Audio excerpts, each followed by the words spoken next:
अब लेपर्ड ने इस क्लेम के साथ कि जी उसने पहले क्या कहा, 1886 में उसने ऑर्गेनाइज की एक इंटरनेशनल एसोसिएशन कि वो as a front for his private plan वो डेवलप करेगा सेंट्रल एशिया को, सॉरी अफ्रीका को।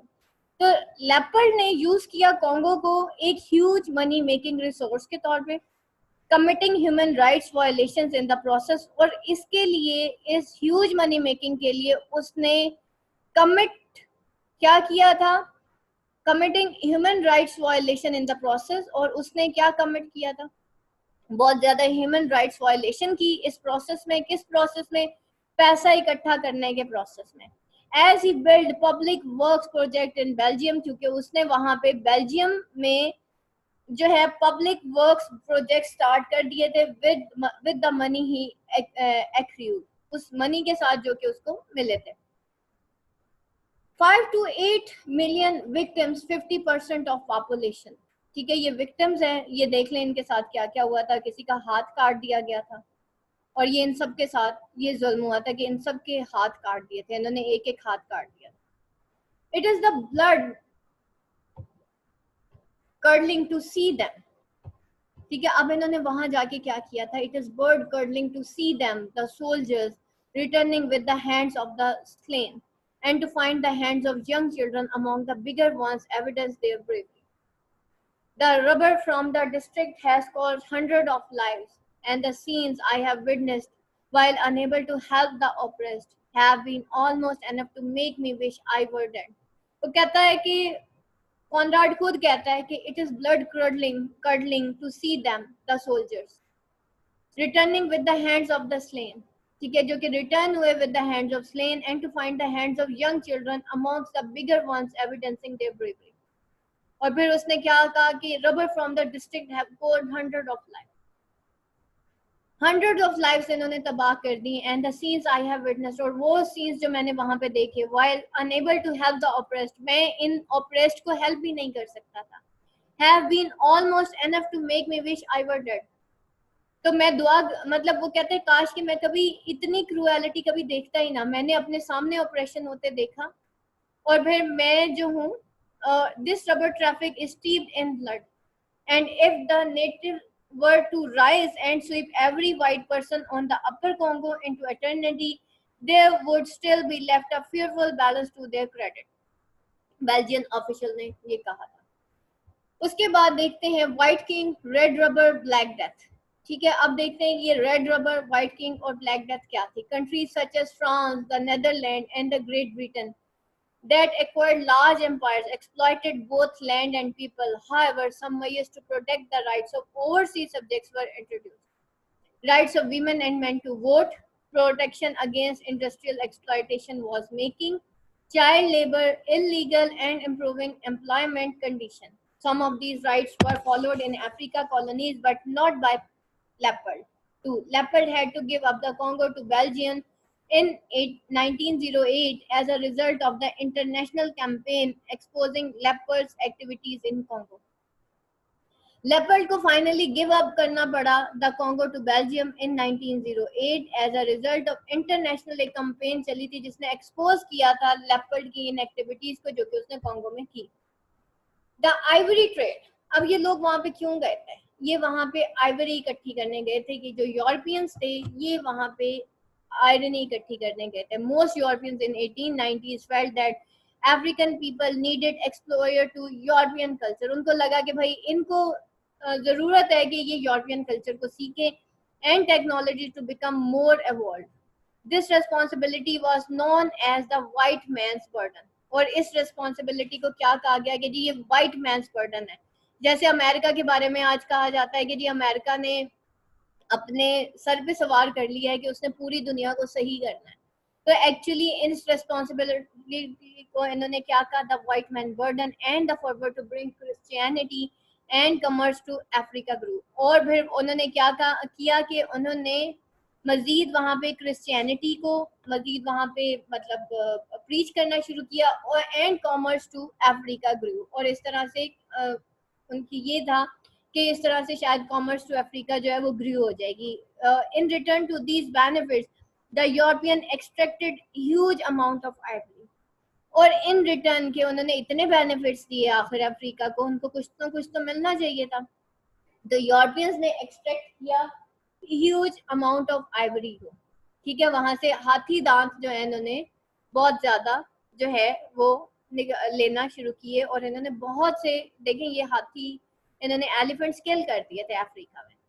Uses of irony in 1890s, क्या था यूज ऑफ आयरनी 1890s में? ज्वेलरी बनती थी और डेकोरेटिव आइटम्स बनते थे, पियानो कीज बनती थी, बिलियर्ड बॉल्स बनती थी आइवरी से, और ये बड़ी महंगी बिकती थी। From 1888 to 1892 the amount of Ivory exported from Congo rose from 13,000 pounds to more than a quarter million pounds. 1892 Leopold declares all natural resources in Congo are his sole property. 1892 में leopard ने ये declare किया कि भाई ये Congo में जितने भी नेचुरल रिसोर्सेज हैं वो सिर्फ उसकी प्रॉपर्टी है. This gave the Belgians free rein to take whatever they wanted however they wish. अब जो है बेल्जियंस जो है जो वहां पे गए हुए थे उनको फ्री राइन मिल गया, अथॉरिटी मिल गई कि अफ्रीका अब उनका है और वो अब इसमें से जो चाहे ले सकते हैं. Trade expands, new stations are established farther and farther away. Belgian atrocities in Congo. Reports of these atrocities reached the European Republic, leading to an international movement protesting the Belgian presence in Africa. These acts, reflected in Heart of the Darkness, continued despite an order by Leopard II that they cease. Heart of the Darkness was an important literary intervention into the emerging debate about atrocities in Congo. Heart of the darkness जो है वो एक important literary intervention था किसके बारे में? Into emerging debate about atrocities in Congo. ये जो एट्रोसाइटीज थी कॉन्गो में, ये जो यूरोपियंस थे कॉन्गो में किस क्लेम के साथ गए थे, ये इसका एक बहुत बड़ा एक इम्पॉर्टेंट लिटरेरी इंटरवेंशन है. Edmund Dean Morrell, who founded the Congo Reform Association in 1904, described Conrad's story as the most powerful thing ever written on the subject. बेटा इस जो कोट है इसको अपनी बुक्स पे लिख लीजिएगा. The most powerful thing ever written in the subject. For Morrell, the title became synonymous with the tortured African world of the Congo that suffered under the autocratic rule of King Leopard, a man Morrell described as a great genius for evil. और ये जो है ये वो man था जिसको describe किया गया था a great genius of evil. Order in the midst of chaos. Heart of the darkness structure देख लेते हैं, पैटर्न देख लेते हैं इसका क्या है. हार्ट ऑफ द डार्कनेस, अब नॉवल स्टार्ट करते हैं. ये तो हमने इसकी हिस्टोरिकल कॉन्टेक्स्ट पढ़ा. इस नॉवल को पढ़ने के लिए बेटा आपको थोड़ा सा डिटेल में जाना पड़ेगा, अगर अदरवाइज आपको कुछ भी इसमें से समझ नहीं आएगा. पैटर्न देख लेते हैं इसका. टोटल 3 चैप्टर्स, ठीक है. 3 times Marlow break off the story, 3 stations, 3 women. ये पैटर्न ऑफ 3 देखते हैं कि 3 चैप्टर्स थे. 3 Marlow break off the story, 3 stations, 3 women. कौन कौन सी थी? Aunt, mistress and intended. ये जोसेफ कर्ट्स जो था, जो सेकंड कैरेक्टर है, इंपॉर्टेंट कैरेक्टर. 2 कैरेक्टर्स इसमें मेन कैरेक्टर्स हैं, एक जो कॉनराड यानी कि मार्लो है और दूसरा कर्ट्स है.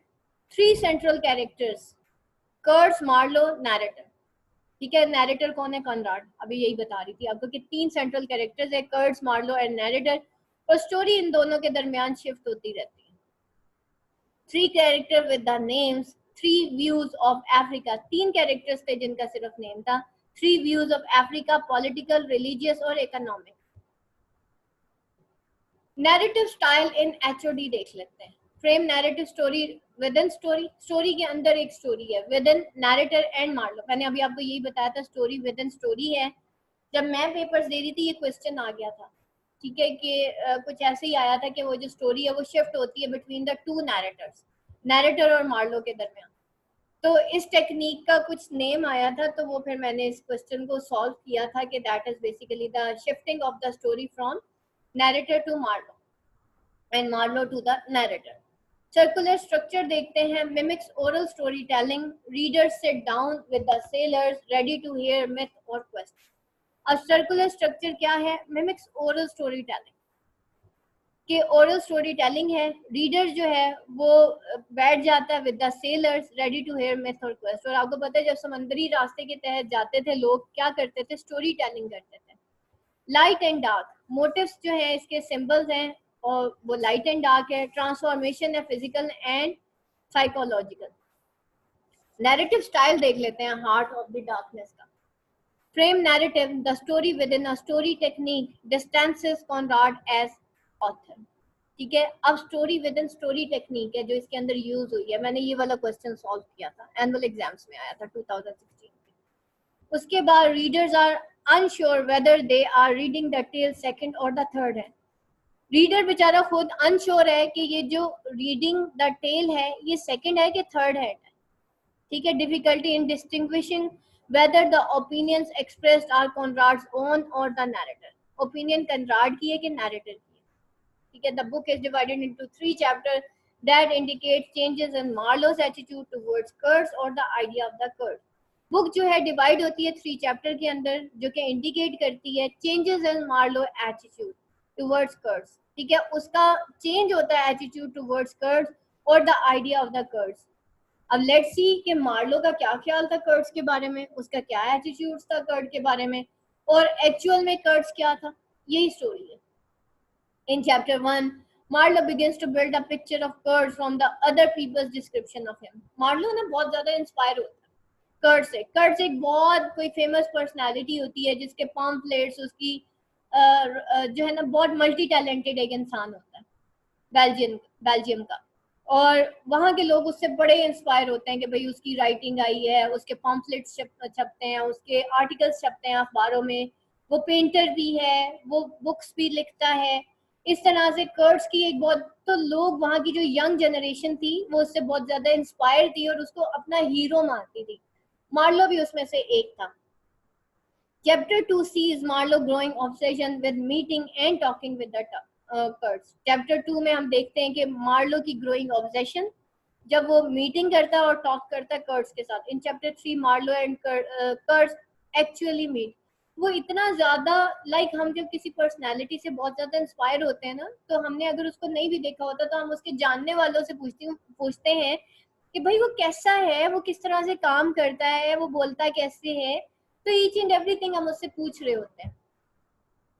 तो फिर क्या है, the book has a distinct circular structure. The first narrator begins and ends in the novel in the same evening while on the board moved on the theme। अब ये कहानी उस बोर्ड के ऊपर सुनाई जाती है, शुरू भी वहीं से होती है कहानी और एंड भी उसी बोर्ड के ऊपर हो जाती है ऑन द रिवर थेम्स।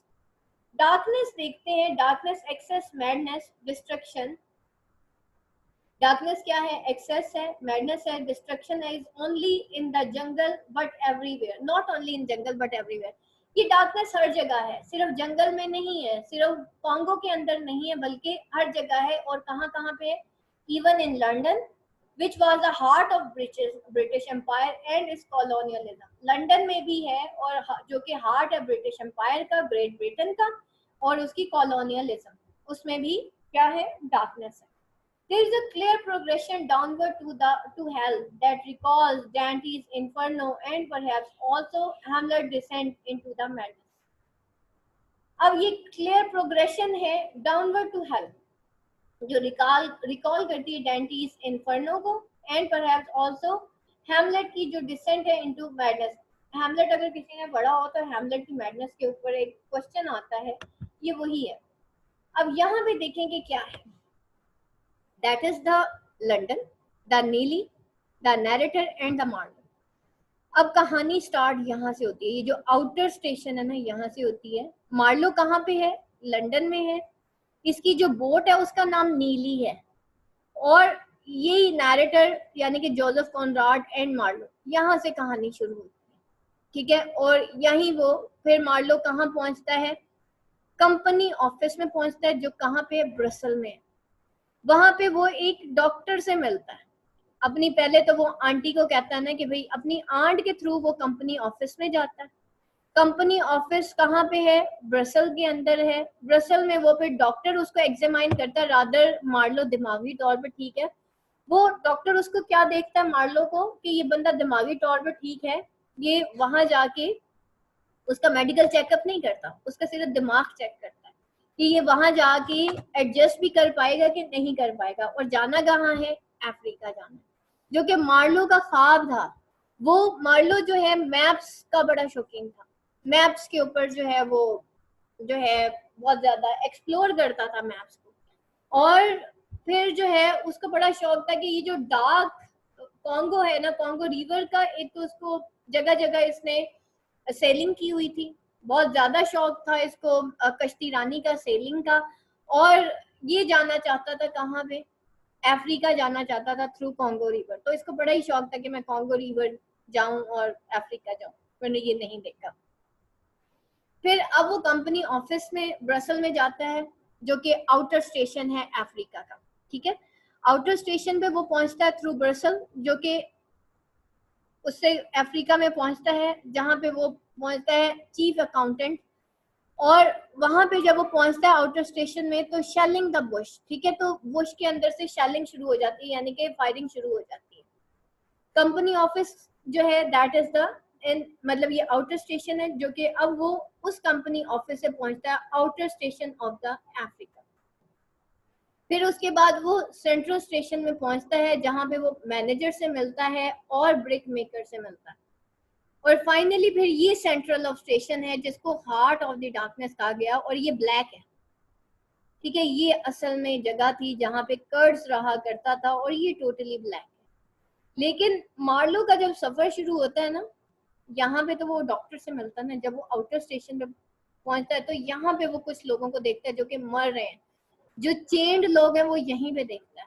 फिर यहाँ पे वो ब्रेक मैनेजर से मिलता है, ठीक है। और यहाँ पे वो करप्शन देखता है इन द ये जो लंदन के लोग हैं, ये जो यूरोपियंस हैं, उनके हार्ट की करप्शन देखता है। और ये जो कर्ड्स यहाँ पे बैठा होता है, एक्चुअली यहाँ से एक्सपोज होता है यूरोपियन नेशंस और उनकी एक्सप्लॉयटेशन। अच्छा जी, हार्ट ऑफ द डार्कनेस के मोटिव्स देख लेते हैं क्या है।